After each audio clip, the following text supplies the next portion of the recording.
Hi, I'm Derrick Jensen. This is Resistance Radio on the Progressive Radio Network. My guest today is Otis Wollan. In the 1970s, he became active in the Auburn Dam fight with Protect American River Canyons and co-authored The American River, Insider's Guide to Recreation, Ecology, and Cultural History of the North, Middle, and South Forks. He ran for local election on an anti-dam platform and ended up spending over 20 years serving as elected director on Placer County Water Agency. After 40 years, the dam proposal effectively died when we won the battle at the California State Water Resources Control Board, taking back from the federal government the water rights to build the dam, which is always a great thing when we actually have a victory. He served as executive director of the Committee for Sustainable Agriculture in the 1980s, leading to the 1990 Organic Food Act. He has served as executive director of public officials for water and environmental reform in California since 1992, which sponsored the California Water Policy Conference for over 20 years. Since 1998, he's been president of the American River Watershed Institute, project manager for the EPA-funded project that developed the Sierra Climate Change Watershed Yield Calculator, now project manager for the Save Bear River fight to stop Centennial Dam on the Bear River. So, first off, thank you for all your work, and second, thank you for being on the program. Well, thank you so much, Derek. It's a great opportunity. So, probably a lot of people don't know where the Bear River is. So can you talk about the Bear River and first describe generally its location and everything, and then after that can you talk about what it was like, especially pre-conquest? Sure. The Bear River is one of the great Sierra rivers that flow down the slopes of the Sierra into the Central Valley and then out through the Carquinez Straits and under the Golden Gate Bridge through the Bay Area and into the Pacific Ocean. The Bear River is basically parallels the Interstate 80. It's right between Sacramento, California, and Reno, Nevada. So that really between Lake Tahoe and Sacramento. It's a relatively small watershed compared to the other great rivers. There's an interesting story there. The Yuba River is a very well-known river also. And 1.5 million years ago, the Yuba River actually stole the upper watershed from the Bear River in what they call stream capture. This is one of those geologic events where it made the Yuba River much bigger and the Bear River much smaller. But the Bear River was what they call the natives, the Nishanan-Maidu Indians, called it Tsim Swale, which translates to river sleeps. And it was a sleeping river because exactly that the Yuba River stole the watershed, took most of the water. So it's a much calmer river than most other rivers, although it's in a Grand Canyon because it was 1.5 million years ago one of the great rivers. It's also in one of the most ideal areas on the planet. The biosystem is extremely productive. The salmon populations were enormous. The Native American populations were some of the most dense on the West Coast and actually in North America. There was just it's a very plentiful environment. It doesn't snow so much on the lower elevations, and the Native Americans could ride the elevations, moving from the valley floor all the way up to several thousand and 5,000 and 7,000 feet in the mountains. Following the spring blossoms and the harvest in the fall. So it's been a very, very productive, wonderful ecosystem, and the waters are just fabulous. So before we talk more about this, my first degree was in mineral engineering physics. I went to the Colorado School of Mines, so I know geology some, but I don't know this stream capture thing. That's really interesting to me. Can you give like a paragraph on how one watershed steals another watershed? Yeah, in between these rivers there are ridges, and the geologic layers of the Sierra tipped up from the ocean, and they're roughly at 45 degrees. And one of those layers was very hard, and the layer behind it was very soft. So between the glacial actions of the upper watershed and also the erosion from below, they call it head cutting, when the river is cutting into a softer layer. Between the glaciers and the river head cutting, it actually cut a channel through the ridge between the two rivers. and the entire upper watershed of the Yuba River, of the Bear River, started to flow into the Yuba. So it's a really dramatic event in geology. And it created the Bear River Canyon is one of the great canyons of the Sierra. But as I said, most of the water has been diverted by a natural process into the Yuba. So it was a very gentle river to live next to, and the Native Americans found it very, very pleasing place to live. And so when you talk about it being rich, you talked about salmon, and I presume that because it's called the Bear River, there used to be a ton of grizzly bears there. Absolutely, yeah. And I remember... Go ahead, I'm sorry. Yeah, and black bear. I remember reading something a couple years ago about... I was reading something about pre-conquest California, and along a lot of rivers in Northern California, you would reasonably expect to see a grizzly bear about every 15 minutes. And that sort of...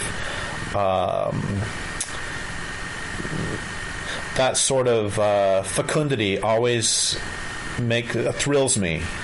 Oh, absolutely. And of course the bear were there because the salmon were there in huge numbers. Just fall, winter, spring, and summer runs of salmon all year round. So it's a very rich environment. So before we talk about the current dam proposal, I was doing some research on the Bear River, and one of the things I was reading is that it got pretty hammered through the gold rush. Is that true? Oh, absolutely.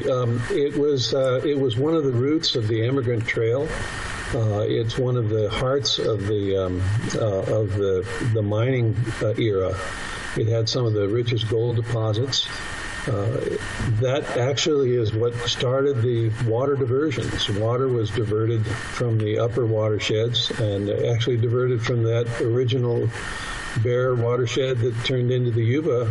The Yuba River water was diverted into the Bear Valley and on downstream and used for hydraulic mining.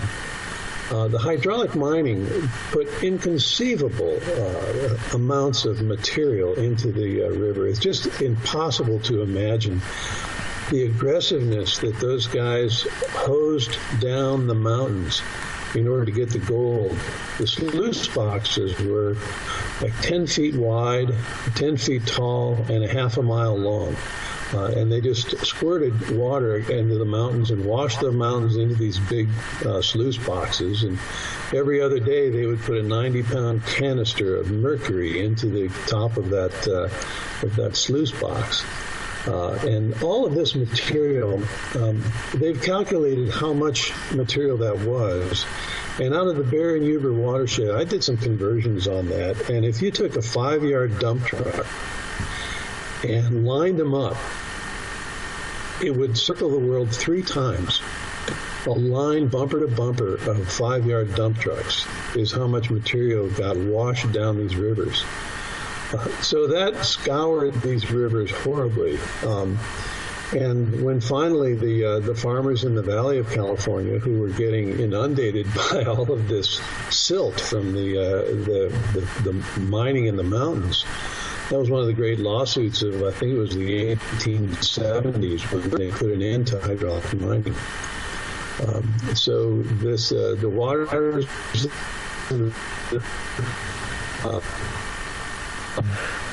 be used for culture. This was area between maybe 1710 and 1815. All of those miners from France and Italy and fruit stocks sent over from the old country, and they variety of and vines, and that lasted until the great dam building era after World War I. So agricultural. I'm sorry, Skype is kind of crapping out. So the last I heard was about all of the. Last I heard was the agriculturalists in the valley filing lawsuits, and then after that it got all Skypey and all. Oh, okay. So okay. Can you repeat that, please? I'm sorry. Sure. And so the farmers in the valley who are getting inundated by all of this material being washed out of the mountains for gold, filed suit and won the suit in the 1870s, which put an end to hydraulic mining. So you had all of these miners, and you had all this diverted water, and the miners went to work as farmers up here in the foothills, and they got rootstock from the old country, and their Italian and French and English and family back in Europe, and this became one of the great agricultural areas of California. Until just after World War I, when there was another big dam building push, which started to provide irrigation water for the valleys in California, the Great Valley. And at that point, the agricultural economy up here collapsed. And they went into grazing cattle. So there was cattle and sheep grazing, which they would run the herds through the rivers. And the Bear River and all of the rivers in the Sierra have had a very rough time of it in the last 150 years. It's really a testament to the glory of nature, basically, and the inherent willingness to restore itself. That you can have as beautiful a place as you can find here and there remaining in the Bear River. And those are the sections that are in between the dams. Just thousands of dams were built throughout the Sierra. So what natural rivers are left in between the dams are very precious. And they're very rich, incredibly rich oak woodlands here. And then higher in the elevations, a little bit conifer and oak mixed woodlands. So before we talk about the current dam proposal, and thank you for saying all of this is really important stuff, I think. And before we get to the current dam proposal, can you talk about a bit more? I mean, it's extraordinary, like you just said. It's extraordinary that the salmon have survived at all, given all this silt, given all the dams. So can you talk a little bit more and a little bit specific about the remaining places that are the wild places that are still surviving on the Bear River, and who lives there? I mean, you started to, but can you talk a little bit more about that? Yeah, and so after all of this history, we have these rivers of the Sierra. At the base of these rivers are usually very large dams, and the salmon even today just cluster up to the very bottoms of these dams. There's a series of small watersheds, western creeks that have hundreds of salmon in them. The salmon are still ready to get over the top of these big dams. But the salmon runs are sadly no longer at the elevation where we are. There's a lot of trout, rainbow trout, brown trout, and other fish in the fisheries. But really, I live right on the edge of the Bear River, and seeing black bear come down to the river, seeing deer, of course, and mountain lion, bobcat. Fox in incredible numbers anymore, or coyote, very common on a daily basis, and the nighttime is filled with the sounds of coyotes and cats in the mountains, along with the dogs that live with people's houses. So many people are now really living in these areas. It's a retirement area.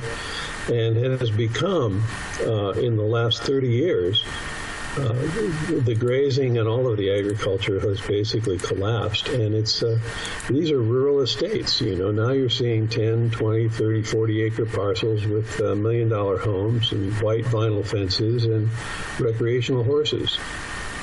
So it's still a pretty rich environment. Both ways, culturally and in the ecosystem. There are problems, but nonetheless, the last stretches, the stretch of river here is also Indian. The Columbia River, down there, and Ron. The Bear actually one of the most industrialized rivers in the Sierra. It's along the Interstate 80 corridor. The Trans-America Railroad was on this same ridge, the Emigrant Trail, or before that. So This is the ridge in the Sierra that has had the most impact from people, and the Bear River has, from their source in the Sierra, it's a series of dams down to Rollins, and then there's this stretch of 10 or 12 miles of absolutely gorgeous river. There's California Fish and Wildlife owns land there, Bureau of Land Management. There's a fabulous campground, and it's used all year round. It's one of the most accessible in the state. As a matter of fact, when Arnold Schwarzenegger, as governor, signed the Sierra Conservancy Bill into law, they jumped in their SUVs and drove up to the Bear River campground to stage the signing of the bill, which celebrated the preservation of thousands of acres of Sierra prime habitat. And now we have that very spot is being threatened with a new dam proposal. It's actually an old dam proposal. It's kind of a zombie dam. We'll go into that a little bit, but this very same spot that Schwarzenegger signed the Sierra Conservancy Bill would be inundated by 150 feet of water.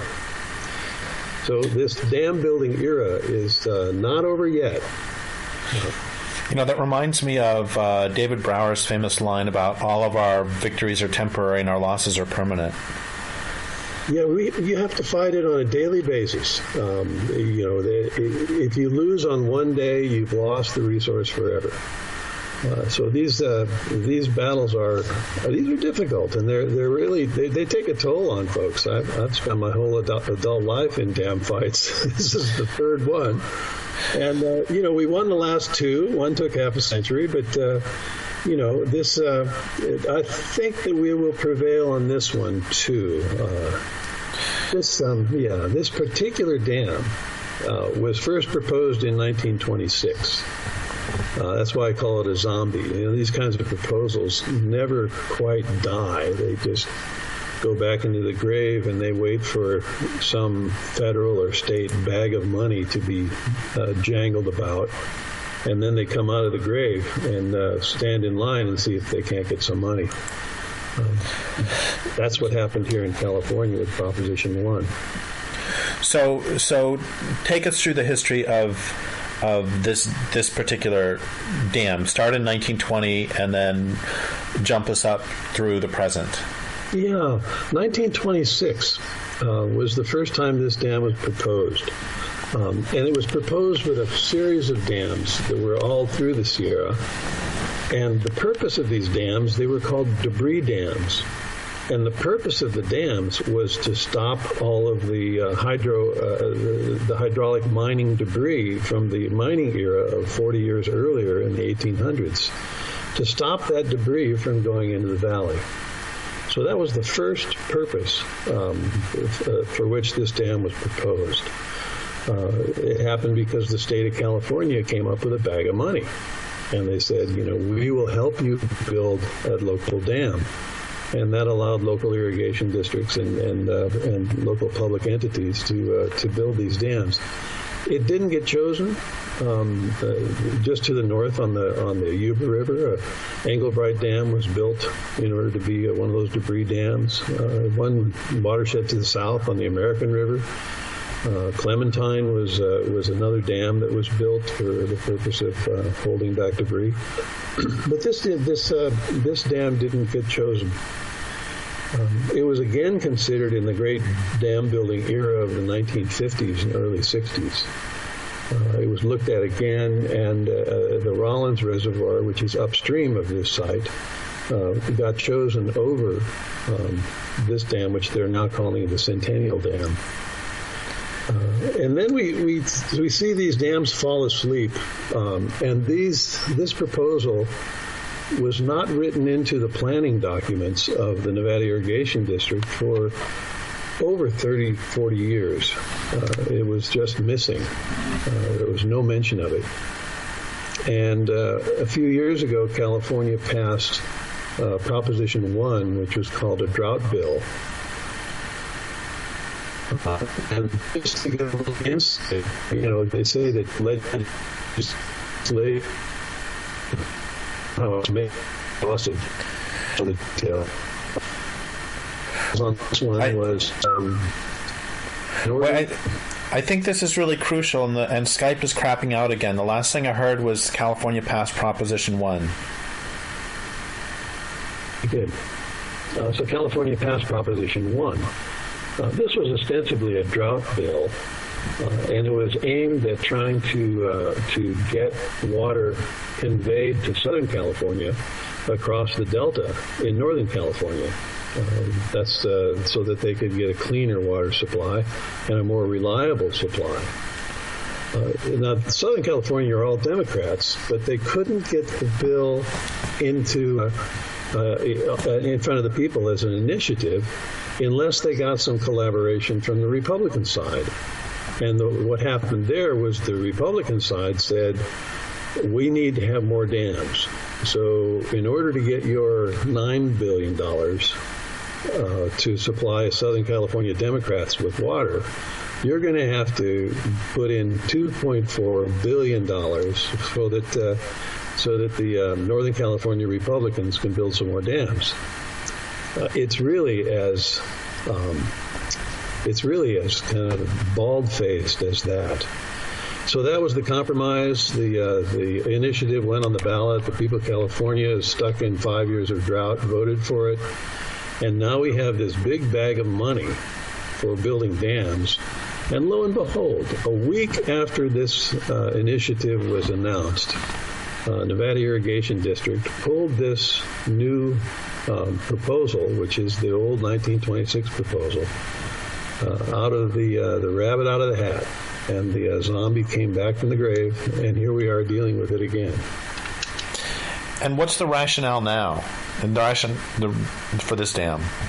The rationale now is really unbelievable. They say this is the climate change dam. This dam will protect us from the droughts caused by global warming. So they're claiming that this is the environmental dam. It is really an absurdity. If you get into the actual effects of climate change, you find that the characteristic that is the salient characteristic is uncertainty and risk.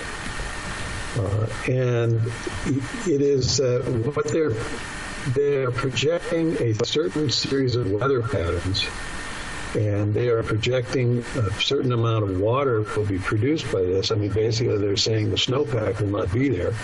The snowpack will fall as rain rather than as snow, and will no longer serve as a reservoir for California. What you have to do is build more buckets to catch the rain.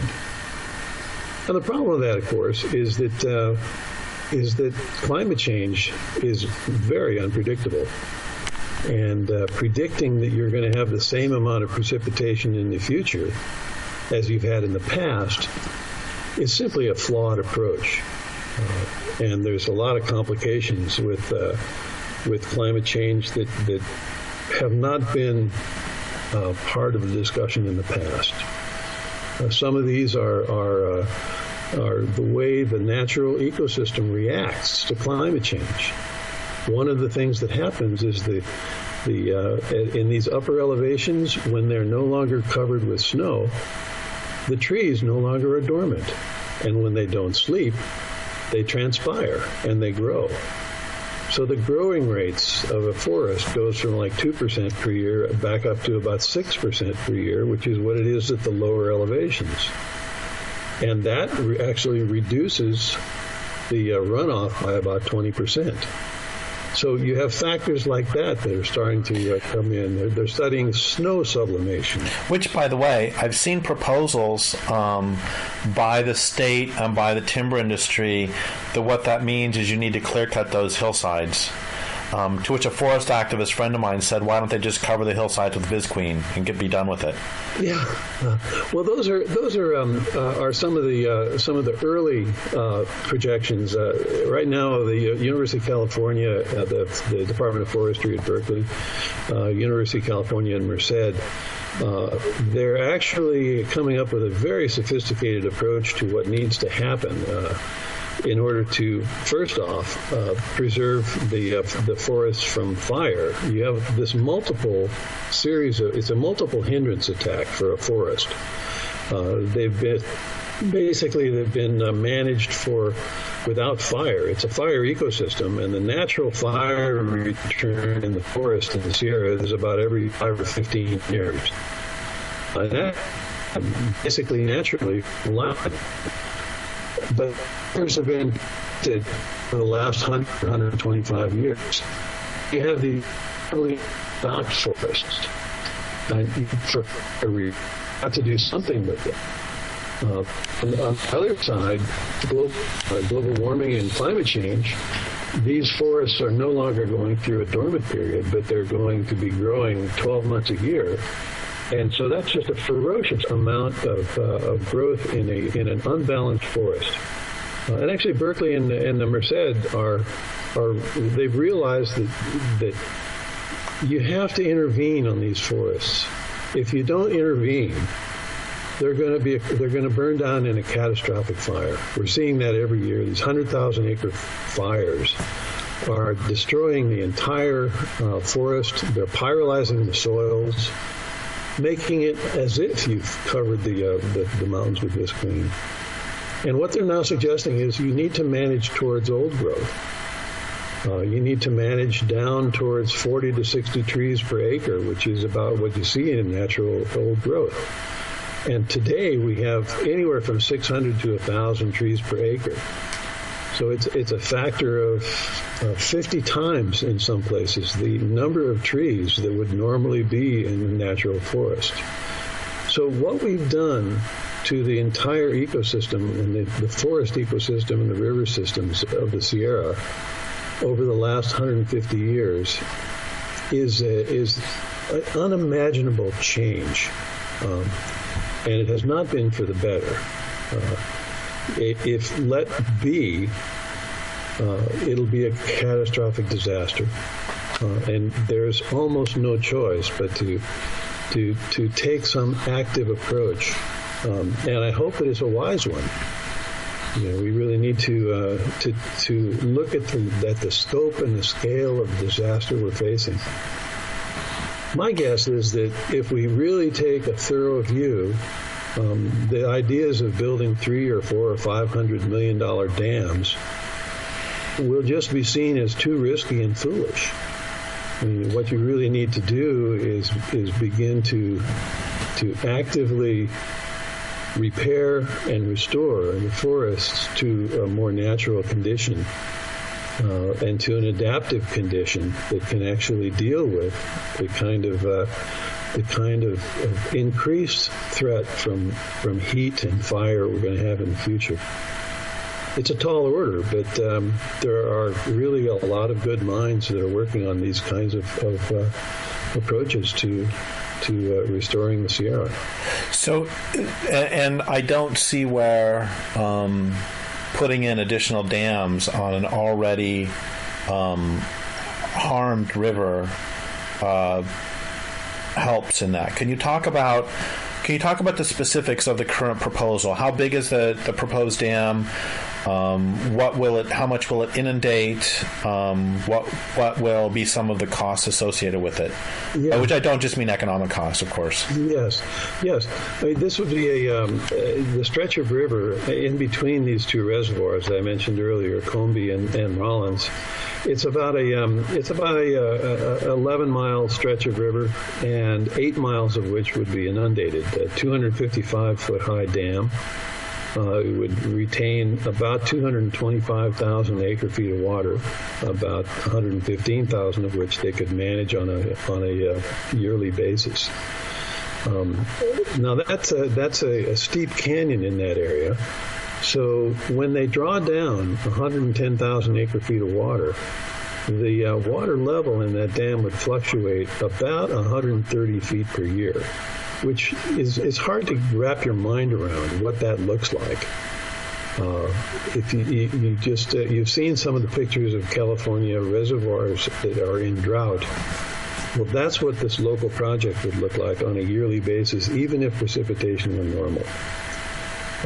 Since it's one of the last natural stretches of river in the whole stretch of the Bear. There's a series of dams above us. It's one of the last migration corridors for megafauna, for all kinds of birds and insects and plants. I mean, basically, these dams are a barrier for movement of life, and they transform the area around them as well. So these last corridors that can be used by the natural world are even more precious now that so many dams have been built and habitat has already been destroyed. So we have a resource here that even it is close to Interstate 80 to people. A lot of fishers they actually bring who want to learn how to float. They bring them here because it's so close, and they do catch and release in order to teach people how to fly fish. So these areas are just enormously precious, and even more precious because of how scarce they are. So we have about 16 or 17 minutes left, and before we talk about how people can help to try to stop this dam, I want to step back away from talking about the Bear River for a moment and ask what you have learned in the past lifetime of fighting dams, what you have learned that a lot of activists listen to this program, and what can people in other states, what advice as an elder dam fighter do you have for younger dam fighters around the world? What works, what doesn't work, how do you do it? Yeah. For myself, I early started to practice meditation, and now have moved into Qigong, which is a Chinese energy movement meditation, and essentially doing meditation and doing Qigong in the wilderness has been what has sustained my ability to put really so much of my adult life's energies into these political fights. It's very, very easy to burn out when you're doing these kinds of battles. There's a lot of stress. There's a lot of tension. A lot of the interactions with your neighbors and with your friends and your community are antagonistic and very difficult. So I would have to say that a personal practice that allows you to practice patience, allows you to practice generosity, and allows you to practice awareness is really critical.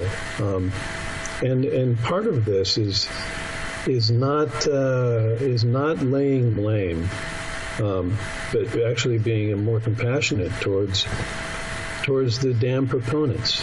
In many ways, they're stuck in a cultural paradigm of ignorance. They literally don't know better. And so really coming at this from a place of how do we uplift the conversation? How do we uplift people's connection to the natural world and to one another? Because the rivers are the lifeblood, the veins of the life of the Sierra, just as our own veins carry blood in our own bodies. These carry the energy and the life for the system that we live in here. And we need to really take care. We had a couple of celebrations on the river, and a lot of the local Native Americans came, and they are still doing their original ceremonies at this stretch of the Bear River. And one of the tribal leaders, this guy named Richard Johnson, we interviewed him, and he said something that was incredibly dramatic, and that was that his tribe had been reduced to 18 people from the thousands and thousands that lived here before 1848. And he said the violence that is expressed by building a dam on this living river is the same violence that led people to kill off his entire tribe. It's the same violence that created the genocide of the Nishanan tribe. And that struck me, I think, more deeply. I'm 68 years old now, and that struck me as deeply as anything that I have, really felt environmentally. I had not put that connection together. So when they do not understand the depth of the violence that the proposal actually represents, the violence that kills the ecosystem, the violence that wiped out the native tribes, wiped out the salmon. So those are the kinds of things that will lead you to a dark night of the soul. And if you don't have a personal practice, to bring current awareness, where you are, what's important to you,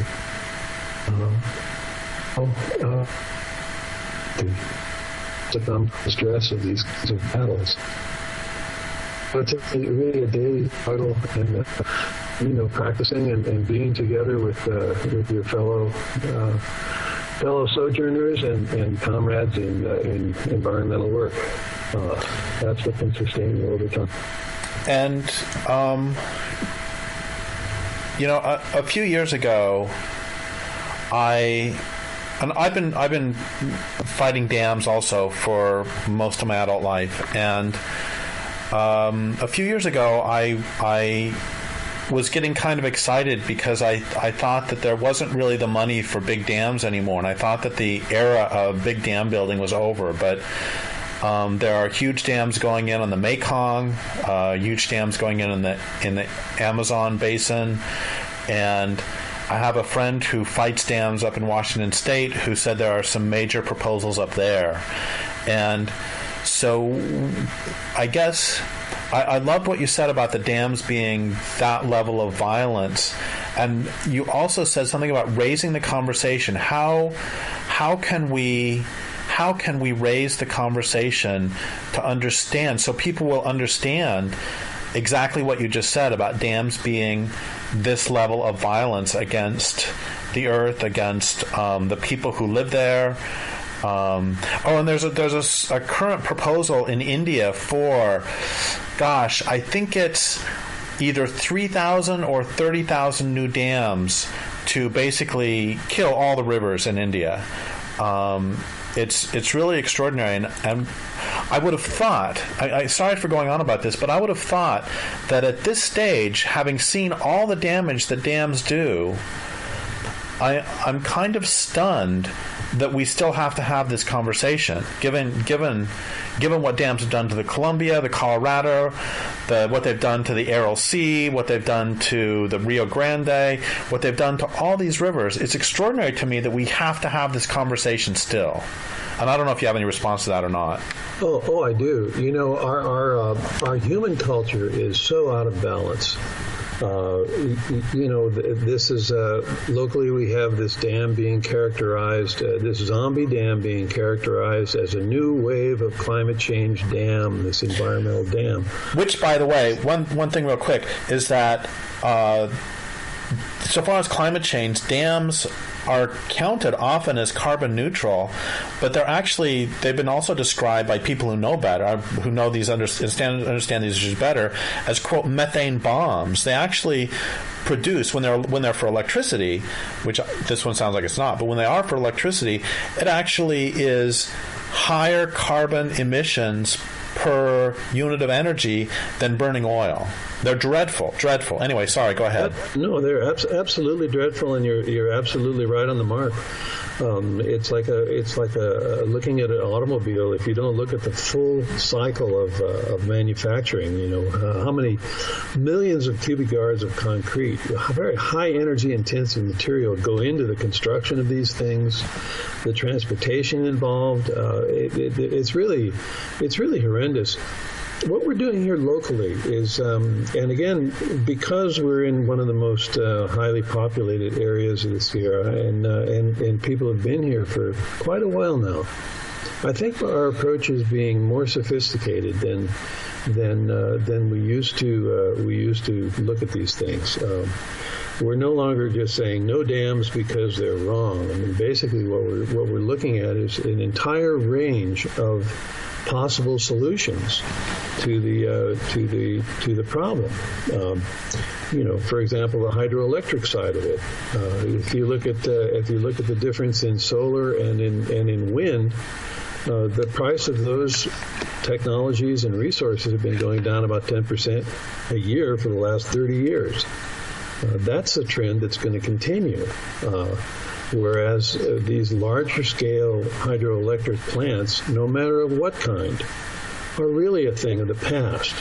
Distributed energy is going to be the answer.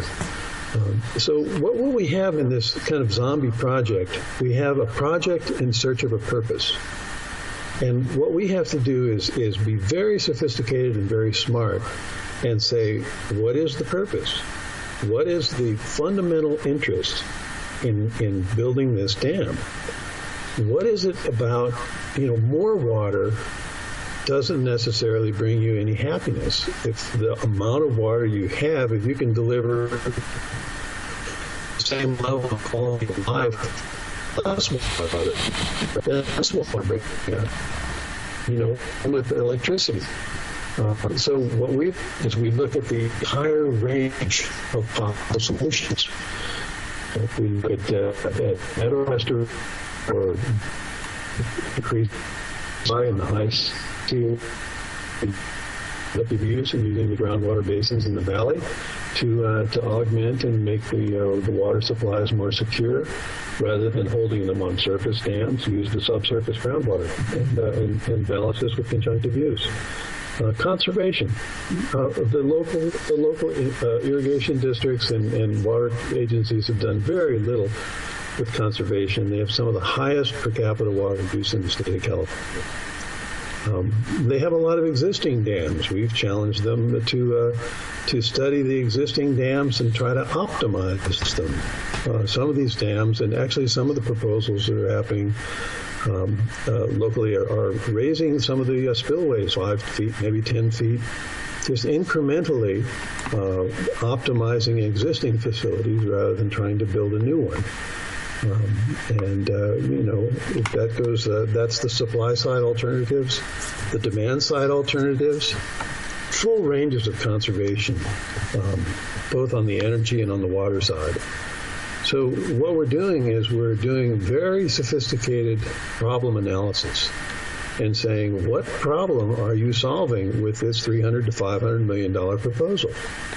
How could you better solve that problem with a suite of both supply side and demand side alternatives that can provide the quality of life, which is the goal of power and water generation, without having to build these klutzy, huge, highly destructive facilities. And I think that we're actually going to prevail. Although, this is such an unbalanced culture. Somebody like the Koch brothers, if they got pissed off at us locally, they could build this thing $300 million out of pocket and do it out of spite. So you just have to be very very vigilant and really smart. You bring as much intelligence, as much analysis, and challenge them on every single basis.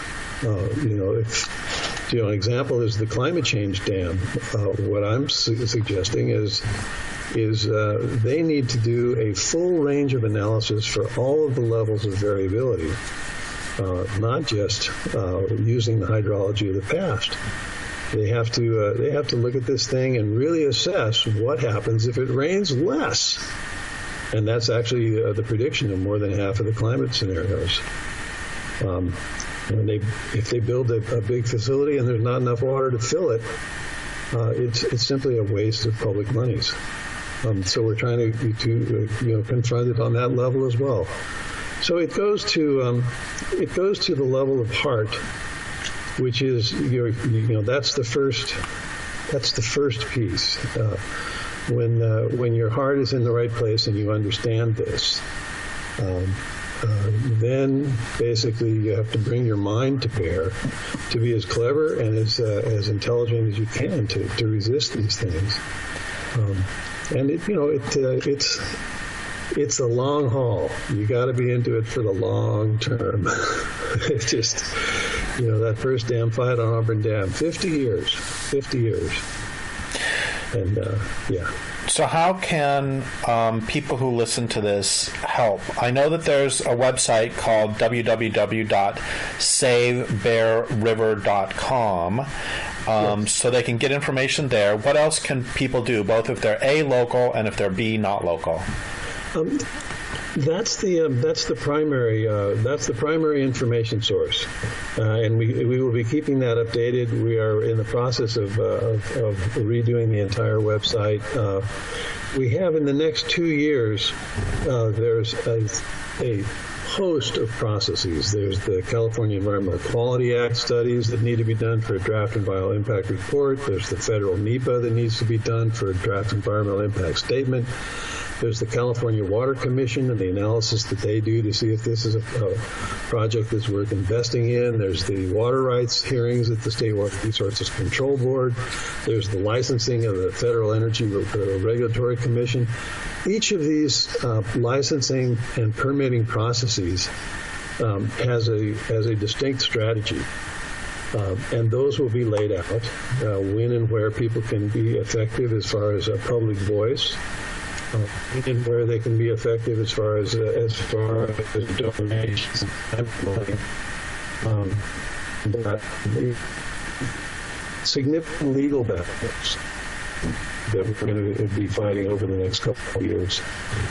Really, we're saying a good for the opponent to that irrigation district, and watch. And take their time. I'm sorry. Once again, Skype crapped out for about the last 30 seconds. Uh-huh. I said, I'm sorry. Skype crapped out again for about the last 30 seconds. Can you say your last 30 seconds again? Sure. Let's see. I've got a phone ringing here. Let me let that finish ringing.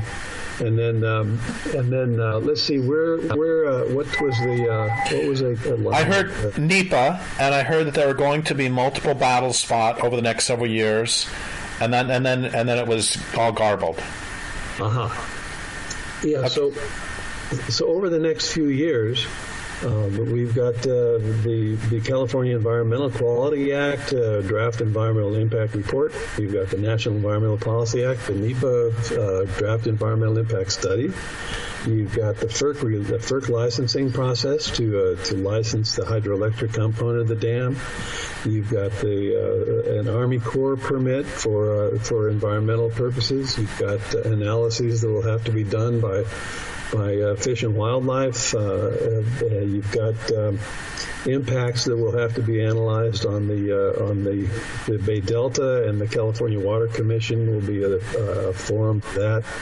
You have water rights proceedings from the State Water Resources Control Board. Each and every one of these will have a separate strategy, a separate battle, a separate legal maneuver, separate comment periods for public input. So it's a very complex array of processes that you go through, and you have to fight with diligence on each and every one of them. Essentially, we're trying to create a gauntlet for the Nevada Irrigation District, where we will win by 1,000 small cuts. Well, and this sounds like it would also be just a tremendous opportunity, since there are so many battles to be fought there, a tremendous opportunity for young activists to really, learn the ropes. Absolutely. Because it's right in between a couple of, you've got South Yuba River Citizens League up in the Valley City area, you've got Protect American River Canyons, you've got the American River Watershed Institute, they're just a host of environmental groups that are grounded locally here. And volunteering and being watchful and joining all of those will keep you abreast of these. We've created a coalition of 30 different organizations called the Foothills Water Network, which likewise has a website. That coalition has been very, very strong in the last 10 years. Focusing the efforts of all of these organizations into a very focused approach, both legally and strategically. So it's a wonderful time for people to get involved. Well, thank you for all that, and I think this is really helpful, and I would like to thank you for all your work, and I would like to thank listeners for listening. My guest today has been Otis Wollan. This is Derrick Jensen for Resistance Radio on the Progressive Radio Network. So you were great. That was fantastic. Thank you. Oh, great, Derrick. I'm really glad that this worked out for you. Oh, yeah, everything was great except the stupid Skype.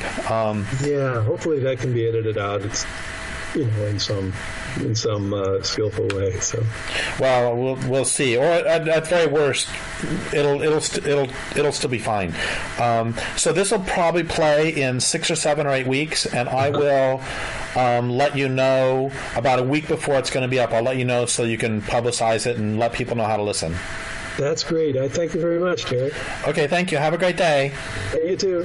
Thanks. Bye. Bye for now. Bye.